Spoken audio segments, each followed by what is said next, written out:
지금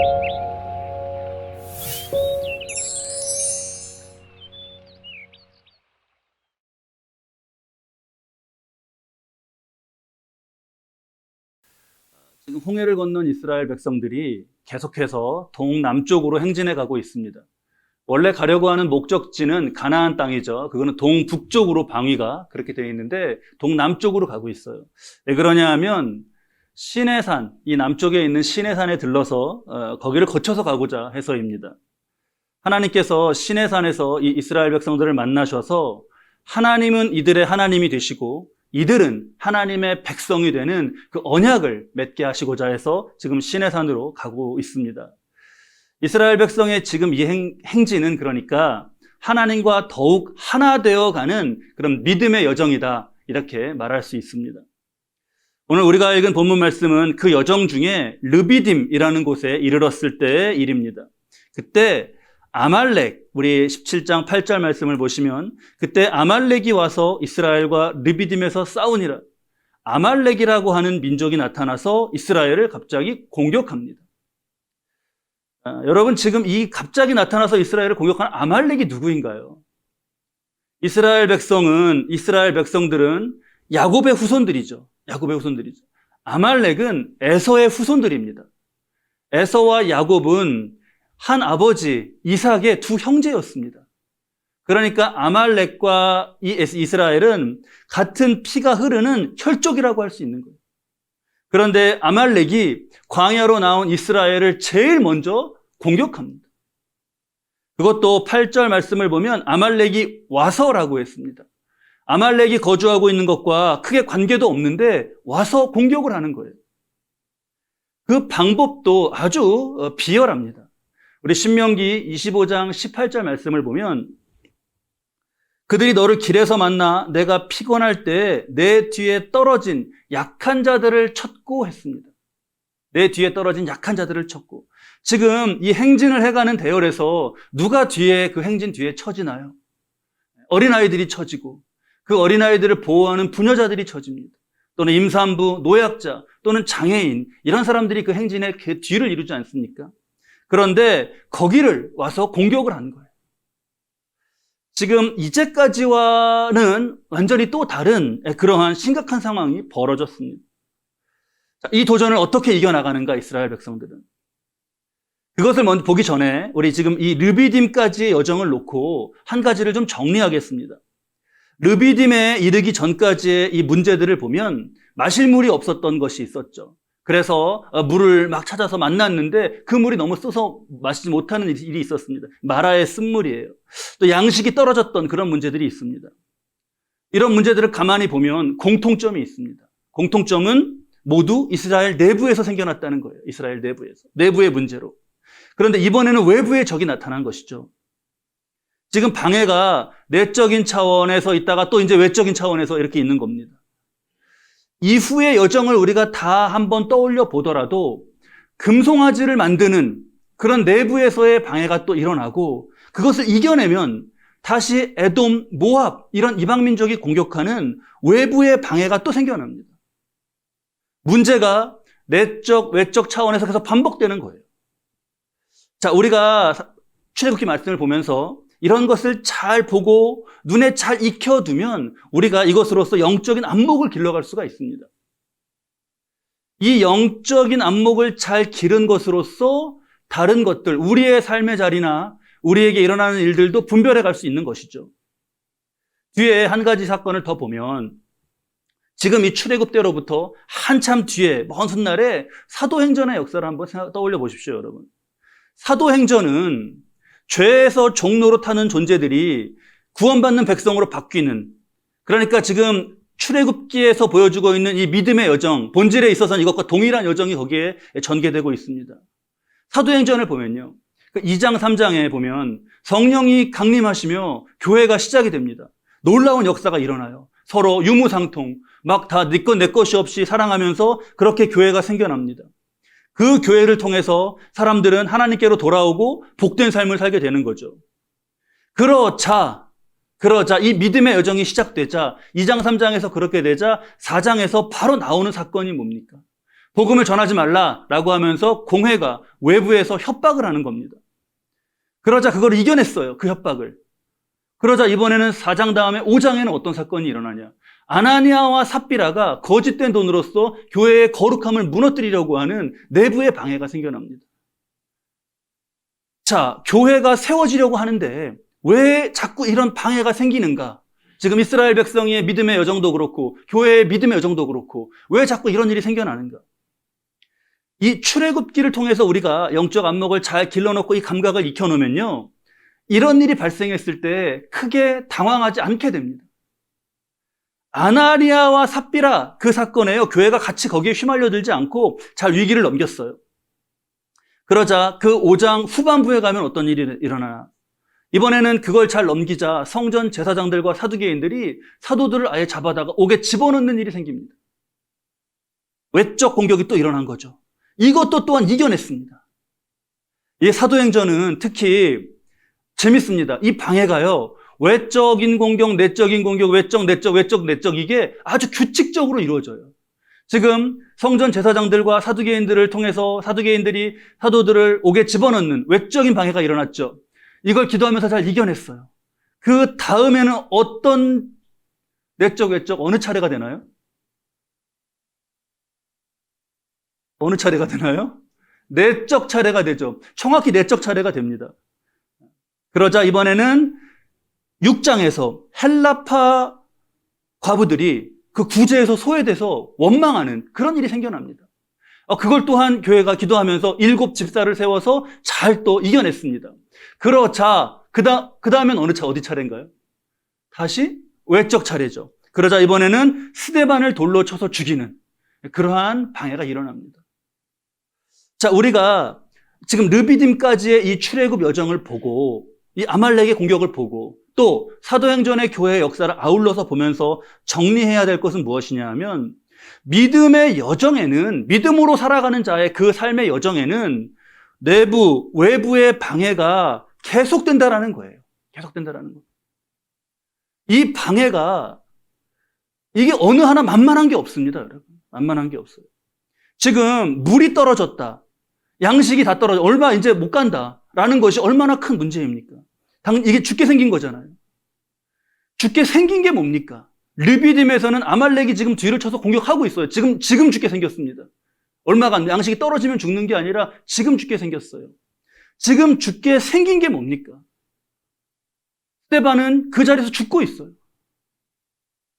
이 방해들을 여러분 한번 잘 보십시오. 모두 무엇을 위협하고 있죠? 무엇을? 가진 것 중에서 일부를 빼앗고 그러는 게 아닙니다. 맞아요. 생명이에요. 생명이에요. 이 방해들이 생명을 노렸다. 그리고 그것이 계속됐다. 이것을 우리가 좀 깊이 보고 잘 깨달아야겠어요. 어떤 거를 새기고자 하냐. 그만큼 위협적이었다라는 것은 당연히 우리가 느낄 수 있고, 조금 더 우리가 깊은 차원에서 이것을 보면 우리는 이 믿음의 여정의 끝에 도대체 무엇이 있기에 이 악한 세력이라고 할 수 있는 것이 이렇게 위협하고 생명을 노리나, 이 물음을 갖게 되는 거죠. 믿음의 여정의 끝에는 무엇이 있습니까, 여러분? 거기에는요, 믿음의 여정의 끝에는 더 이상 훼손할 수 없는 영원한 생명, 하나님과의 완전히 하나됨이 있기 때문에 그렇습니다. 자, 이걸 알려주시는 것이 뭐냐 하면, 시내산에 이스라엘이 도착하면 거기에 성막을 짓게 하고 그 성막에 하나님께서 짙은 구름 가운데 임재하시는 사건이 있는데, 그게 바로 이것을 알려주시는 사건이에요. 스데반이 죽기 전에 고개를 들어서 그때 스데반에게 보이신 모습이 뭔가? 사도행전 7장 56절인데요. 인자가 하나님의 우편에 서신 것을 보노라. 스데반이 이걸 외쳤어요. 그리스도 예수께서 일어나셔서 스데반을 맞으시려고 하는 것, 그게 바로 이 하나됨의 표지예요. 이 하나됨. 더 이상 훼손할 수 없는 영원한 생명, 하나님과의 완전한 하나됨, 그것으로서 가는 게 믿음의 여정이고, 그렇기 때문에 내부 외부에서 끝없이 생명을 위한 심각한 그런 방해들이 있습니다. 저와 여러분, 우리 교회 지금 이루고 있습니다. 우리 교회에 모든 믿음의 여정이 있죠. 성도의 믿음의 여정이 있고 그 믿음으로 걷는 걸음들에는 분명히 그 걸음을 흔들고 멈추게 하려는 문제와 방해들이 있습니다. 그것을 우리가 육신의 눈으로가 아니라 이 말씀에서 기른 영적 안목으로 그걸 보는 거예요. 자, 그렇게 보면서 봤으니까, 이제 알았으니까, 뭐죠? 놀랄 일도 아닙니다. 놀랄 것도 아니에요. 두려워할 것도 없습니다.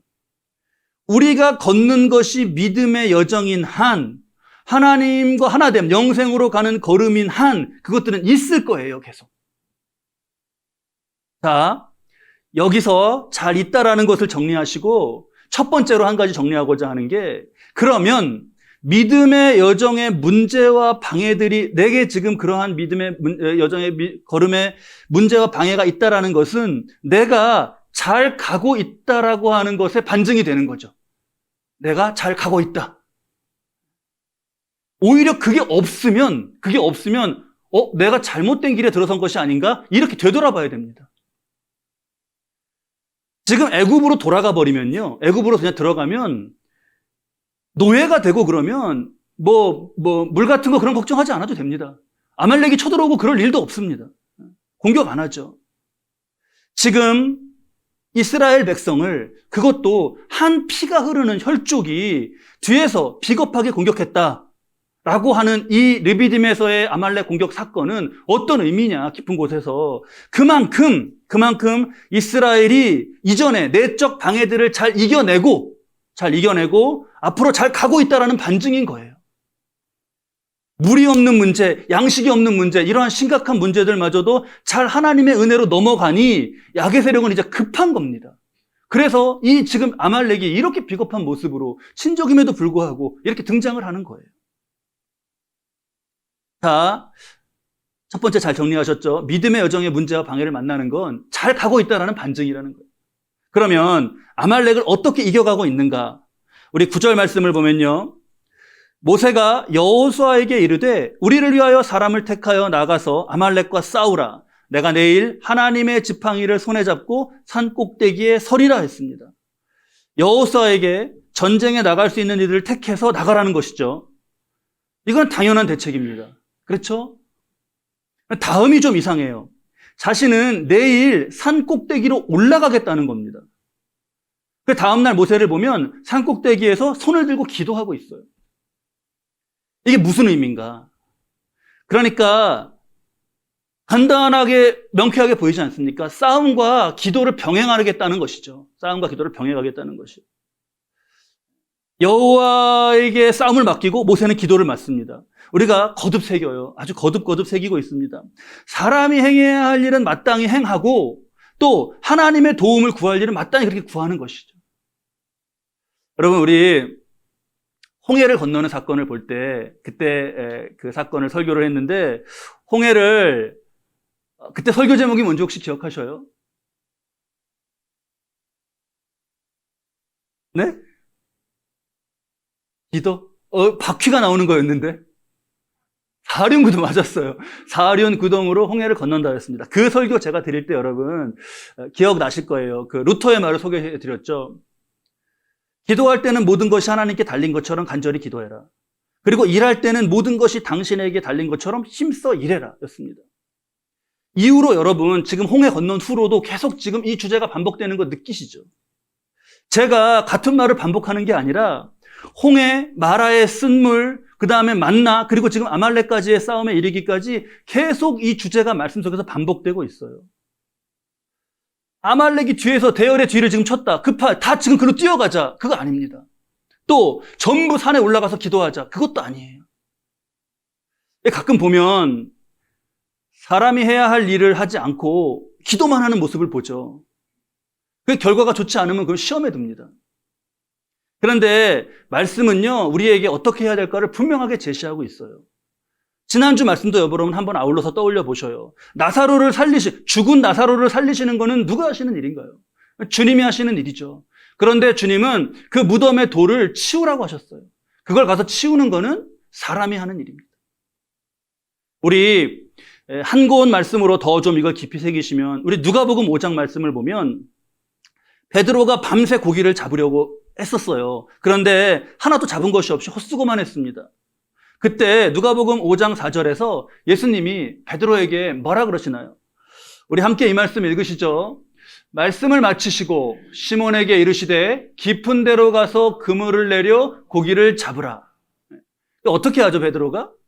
그렇게 했습니다. 그렇게 했더니 그물이 찢어질 정도로 고기를 잡았어요. 깊은 곳에 고기를 모으는 것은 누가 할 수 있는 일인가요? 그건 주님이 하시는 일이죠.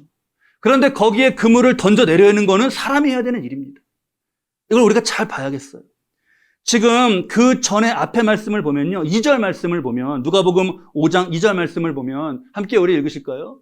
호숫가에 배 두 척이 있는 것을 보시니 어부들은 배에서 나와서 그물을 씻는지라. 이미 밤새 그렇게 하다가요. 다 나와서 안 되는구나 하고 그물을 다 깨끗이 씻고 있는 그런 때예요. 근데 다시 들어가는 겁니다. 제가 저녁에 종종 여기 막 돌면서 운동을 해요. 어디 멀리는 못 가고 이 동네 막 한 바퀴 이렇게 1시간 정도 막 걷고 그러면 여러분도 운동하시면 그러시죠. 땀이 막 뻘뻘 나는데 너무 기분이 좋습니다. 기분이 좋고 막 이렇게 숨이 막 마지막에는 좀 굉장히 막 뛰면서 해요. 그러면 숨이 턱까지 차고 그러면 너무 숨이 쉬기 힘든데 왜 기쁜지 모르겠어요. 그래서 막 땀을 뻘뻘 흘리고 집에 들어와요. 그리고 이제 샤워를 합니다. 그럼 너무 좋은 거예요. 샤워, 여러분도 그렇게 하셔요? 따뜻한 물로 샤워하다가 마지막에 이제 찬물로 좀 이렇게 딱 정리하면 너무 좋아요. 그리고 나와서 선풍기 바람 약하게 틀어놓고 자려고 이렇게 눕죠. 너무 좋습니다. 근데 그러고 있는데 다시 나가서 무슨 땀 흘리는 일을 해야 된다고 하면 너무 싫잖아요. 너무 싫잖아요. 지금 그런 건 될 것도 아니죠. 지금 밤을 샜고 다 해가 철수해서 그물까지 씻는데 주님 다시 깊은 곳에 그물을 던지라고 했을 때 나가서 그렇게 했어요. 보통 순종이 아닙니다. 자, 모세가 이렇게 이제 기도하러 올라가는 거예요. 여호수아에게 이걸 맡기고. 그렇죠? 그러면 이제 모세는 그렇고 여호수아는 싸우러 나가는데 여기서 왜 모세는 여호수아에게 이 싸움을 맡길까? 이것도 우리가 중요하게 좀 질문을 해봐야 됩니다. 우리는 여호수아가 아주 훌륭한 지도자라는 걸 잘 알고 있죠. 다 이미 알고 있지 않으십니까? 근데 그거는 뒤의 일이고 이때는 지금 여호수아가 그런 신뢰를 쌓기 전이에요. 본문에 우리 지금 17장 9절 말씀에 모세가 여호수아에게 이르되 했습니다. 이때 여호수아라가 나온 게 여호수아 이름 넉자가 성경에 처음 나오는 순간이에요. 처음 나오는 순간. 여호수아 입장에서는요, 이거는 별로 이끌고 싶은 싸움이 아닙니다. 왜죠? 아니, 지금 이제까지 노예로 살다가 거기 탈출해서 지금 앞으로 가기에 급급한 사람들입니다. 앞으로 가기에. 뭐냐 하면 마실 물, 먹을 양식 이런 거 없어갖고 막 쩔쩔매면서 가는 사람들이에요. 이 대열에 무슨 군사가 있고 무슨 제대로 된 무기가 있고 무슨 전술 같은 게 있겠습니까? 그 시내산에 가서 율법도 받고 체계적으로 정리도 하고 민수기에서 계수도 하고 해서 장정들을 이렇게 모아서 군대도 조직하고 그런 다음에 첫 전투에 나선다면 모를까. 지금은 그런 상황이 아니잖아요. 그런데 여호수아는 순종하면서 나섰어요. 13절에 여호수아가 칼날로 아말렉과 그 백성을 쳐서 무찌르니라. 이렇게 됩니다. 우리 잘 봐야겠죠. 어떤 사람은 자신은 성장하기에 좋은 기회가 없었노라. 그런 말 많이 해요. 하지만 성장하기 위한 좋은 기회라는 것은요, 말씀을 잘 보면 방해나 문제나 위기나 그런 얼굴로 찾아옵니다. 여호수아는요, 이 방해와 이 위기 때 잘한 거예요. 출애굽기에 총 여호수아의 이름이 7번이 나옵니다. 7번이. 그 중에서 4번이 이 아말렉과의 싸움에서 나와요. 여호수아, 여호수아, 여호수아, 여호수아 이렇게. 자, 믿음의 여정에 문제와 방해는 첫 번째, 그거는 잘 가고 있다라는 반증이다. 두 번째, 이 문제와 방해로 인한 위기는 성장의 중요한 기회가 된다라고 하는 것을 우리 말씀 가운데서 의미를 잘 새겨야 하겠어요. 우리가 좋은 기회들도 마다하지 않습니다. 좋은 기회 너무 감사하죠. 우리 373장 고요한 바다로 그 찬양 우리 가사 한번 떠올려 보셔요. 그렇지 않습니까? 1절에 고요한 바다로 저 천국 향할 때, 믿음의 여정이에요. 고요한 바다로 저 천국 향할 때 주 내게 순풍 주시니 주 내게 순풍 주시니 어때요? 참, 주 내게 순풍 주시니 안 받습니다. 이렇게 되나요? 주 내게 순풍 주시니 참 감사합니다. 감사하죠, 순풍을 주시니. 그런데 2절이 어떻게 되나요? 큰 물결 일어나 나 쉬지 못하나. 큰 물결이 일어나 버렸어요. 풍랑이 센 겁니다. 뒤가 어떻게 되죠? 이 풍랑으로 인하여 더 빨리 갑니다. 풍랑도 방해가 아니라 오히려 그때 돛을 더 펴고 그 각도를 잘 맞추면서 빨리 가는 뒷바람의 은혜로 그렇게 맞을 수가 있는 것이죠. 여호수아가 대표적으로 지금 아말렉과의 전투, 르비딤에서 그 모습을 보여주고 있어요. 내부 외부의 방해가 계속될 때 우리가 너무 연연하지 말아야겠습니다. 원망할 일도 거기 없습니다. 겁낼 일도 거기 없습니다. 피할 것도 아닙니다. 오히려 이 점을 잘 봐야 돼요. 하나님은요, 아무에게나 중요한 싸움을 맡기시지 않으세요. 하나님은 여호수아를 부르셨습니다. 큰 기회를 주신 거예요. 이게 또 궁금해져요. 저는 성경을 읽고 묵상하다 보면 왜 이렇게 자꾸 궁금함 속으로 들어가는지 모르겠어요. 왜 이렇게 궁금한 게 많은지 모르겠어요. 그러면 하나님은 왜 이 순간에 여호수아를 불렀나? 딴 사람이 아니라. 이거를 우리 17장 말씀을 아무리 묵상을 해도요, 그거를 왜 그러셨을까 찾을 수 있는 근거가 없습니다. 모세의 곁에 있어서 그런 기회를 얻게 됐나? 모세의 시종인 건 맞지만 그거는 이 사건 이후로 된 것이에요. 이때까지는 우리가 알 수 있는 게 그가 에브라임 지파다, 눈의 아들이다, 이런 정도밖에 알 수가 없습니다. 자, 왜 여호수아인가? 이거 궁금한 건 좀 접어두고요. 또 궁금한 게 있습니다. 모세가 산꼭대기에서 두 팔을 들고 기도를 했죠. 그러면 이스라엘이 아말렉을 이기는 겁니다. 근데 이게 팔을 들고 있는 게 쉬운 일이 아니잖아요. 팔을 계속 이렇게 들고 있는 게. 복도에 보셨어요, 여러분? 이 편말을 좀 새롭게 이렇게 그 방마다 달았는데 제가 달았습니다, 여러분. 어제 제가 달았어요. 근데 간단한 일이라고 생각을 해서 이렇게 드릴로 나사받고 그러는데 그냥 빨리 하면 되겠지 하고 이렇게 막 하는데요. 안 되더라고요. 그거 하나만 낑낑 대는데도 팔이 아파갖고 내렸다가 또 막 폈다가 또 다시 하고 안 돼요. 팔 아파갖고 안 되겠어요. 그래서 내일 전도사님들 오시면 같이 할까 그러다가 그냥 어떻게든 해보자 해서 의자 갖다 놓고 잘 이렇게 해서 달았습니다. 그거 잠깐 하는데도 팔이 아프더라고요. 모세는 계속 이렇게 팔을 들고 기도하는데 얼마나 팔이 아팠겠습니까? 근데 이걸 내리면 전세가 역전이 되는 거예요, 앞에. 아말렉이 이스라엘을 이깁니다. 그러니까 어떻게 하죠? 우리 10절 말씀이죠. 12절 말씀이죠. 모세가 팔이 피곤함에, 우리 함께 읽으실까요? 모세의 팔이 피곤함에 그들이 돌을 가져다가 모세 아래에 놓아 그가 그 위에 앉게 하고 아론과 훌이 한 사람은 이쪽에서 한 사람은 저쪽에서 모세의 손을 붙들어 올렸더니 그 손이 해가 지도록 내려오지 아니한지라. 상황을 아시겠죠, 여러분? 이게 너무 팔이 힘드니까 처음에는 아론과 훌이 그걸 잡아준 거죠. 근데 잡아준 손은 안 힘든가요? 그래서 방법을 찾은 게 모세를 앉혀요. 그리고는 이렇게 팔을 잡은 겁니다. 그렇게 한 거예요. 자, 1차적으로 어떤 의미를 여기서 찾을 수 있냐? 하나님은 전쟁 중에도 기도를 하라고 하셨습니다. 전쟁 중에도 기도를 하라고 하셨어요. 이게 모든 일에는요, 기도의 짝이 있어야 돼요. 기도의 짝.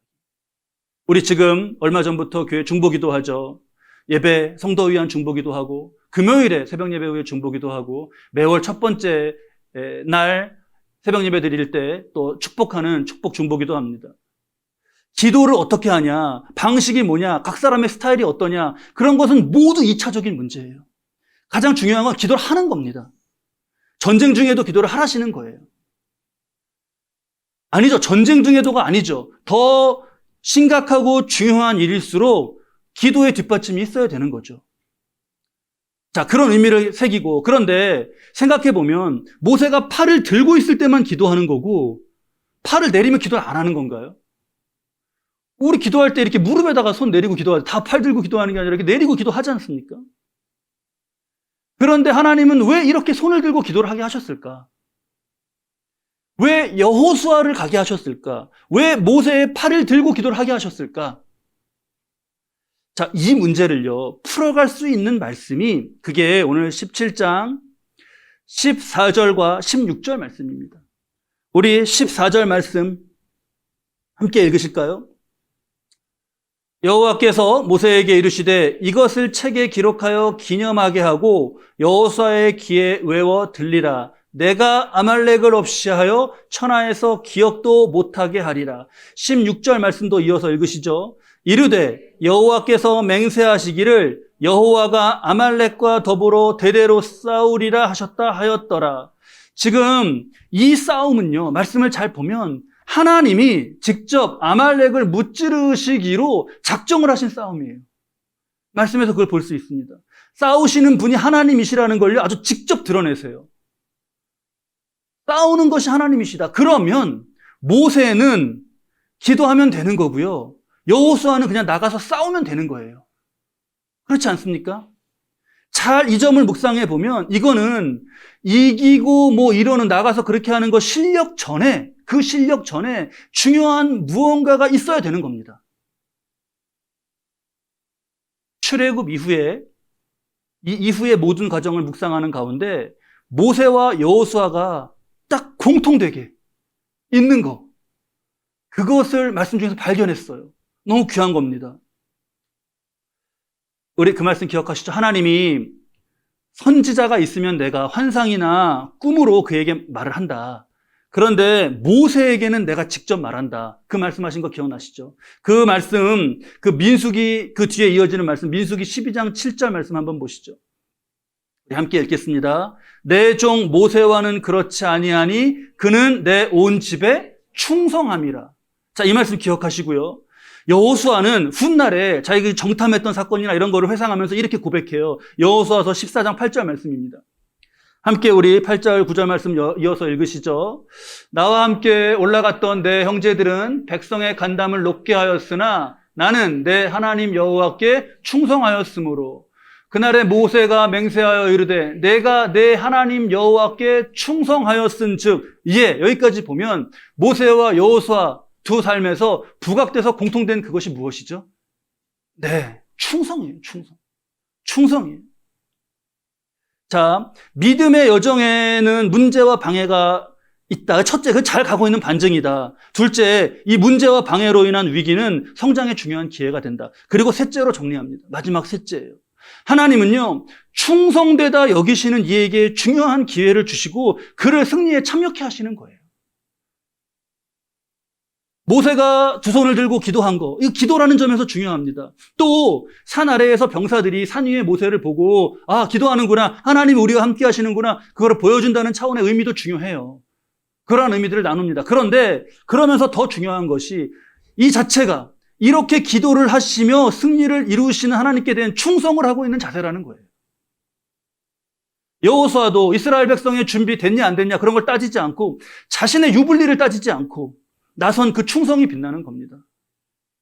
아무리 이 말씀에서 눈을 씻고 봐도요, 아말렉과의 전투에서 하나님이 모세와 여호수아에게 승리를 요구하지 않으셨어요. 그건 우리가 말씀 읽은 것처럼 아말렉과 싸우고 승리하시겠다고 하신 건 하나님 자신이에요. 대신에 무엇이죠? 하나님은 충성된 자로 이 승리에 참여케 하신 겁니다. 우리가 르비딤에서 이것을 꼭 봐야겠어요. 우리가 여러분들 믿음으로 살아가시는 삶에, 믿음으로 세워가시는 인생, 가정, 일터, 관계들, 거기에 문제가 있고 방해도 생겨나지 않습니까? 내적인 문제, 외적인 무슨 그런 상황, 거듭되고 그것이 반복될 때, 그때 힘듭니다. 그때 지치기도 해요. 근데 여러분, 다른 게 아니라 말씀이 힘이 되시기 바랍니다. 말씀이. 다른 문제라면 모르겠습니다. 그런데 믿음으로 살고자 하기 때문에 부딪히는 문제라면, 그런 방해가 있다라면 여러분 잘 가시고 있는 거예요. 잘 가시고 있는 거예요. 우리가 지금 말씀을 통해서 기르는 영적 안목으로 그 방해와 위기들을 잘 살펴보며 거기서 조금만 더 힘을 내서 내 마음의 돛을 조금 이렇게 펴서 그 방해가 더 빨리 가는 뒷바람이 되는 그런 은혜를 우리가 체험할 수 있기 바랍니다. 하나님은 다시 말씀드려요. 아무에게나 중요한 싸움을 맡기시지 않습니다. 승리라는 결과에 대해서는 우리가 힘을 빼도 돼요. 충성이라는 마음의 돛을 조금씩 더 펴는 거, 그게 우리가 집중해야 될 일이죠. 역풍장범이라는 말이 있습니다. 우리 한번 한자 보실까요? 역풍장범. 이 역풍장범이 여러분 무슨 뜻 같으세요? 역풍장범. 맞바람을 향해서 돛을 편다라는 뜻이에요. 역풍장범. 마지막에 범, 돛을 장 편다, 역풍. 맞바람에 돛을 편다라는 거예요. 맞바람이 불면 돛을 접어야 되는 거 아닌가? 아니요. 역풍장범. 맞바람이 빌 때 돛을 편다라는 겁니다. 문제, 방해, 위기 그런 것들은요, 움츠러들 바람이 아니에요. 충성이라는 우리 마음의 돛을 더욱 펴고 탈 바람인 것이죠. 마라의 쓴물도 그런 바람이었습니다. 양식이 떨어진 것도 그런 바람이었어요. 공회의 협박도 그런 바람이었고 아나니아와 삽비라의 사건도 그런 사건이었습니다. 세상을 정복해서 다 하나님 나라로 만드는 거, 그거는 너무 어렵죠. 그런데 충성은 그렇지 않지 않습니까? 죽었다가 부활하고 막 이러는 건 우리가 할 수 없는데 그거 어렵지 않습니까? 하지만 충성하는 것은 우리가 할 수 있지 않나요? 자, 우리 마지막 마치는 말씀 보겠습니다. 아말렉 전투 후에 모세가 제단을 쌓았습니다. 15절 말씀이에요. 우리 15절 말씀 함께 읽으시죠.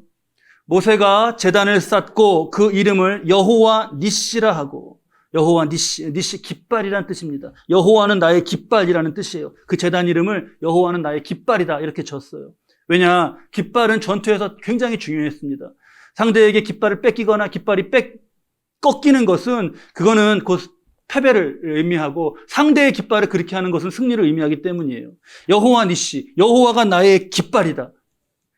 그러면 여러분 그 깃발을 누가 꺾을 수 있겠습니까? 어느 적이 그것을 꺾을 수 있겠어요?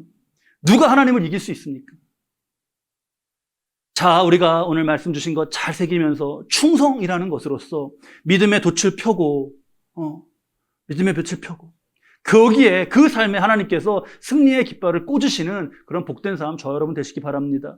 오늘 여호와 니시, 여호와는 나의 승리의 깃발이라, 이 깃발이 저와 여러분의 인생 가운데 바람을 가득히 품고 펄럭이고 또 그 곁에 우리의 충성의 돛도 높이 크게 펼쳐져서 바람을 힘차게 받으며 앞으로 나아가는 그런 인생 다 되시기를 우리 주님의 이름으로 축원합니다.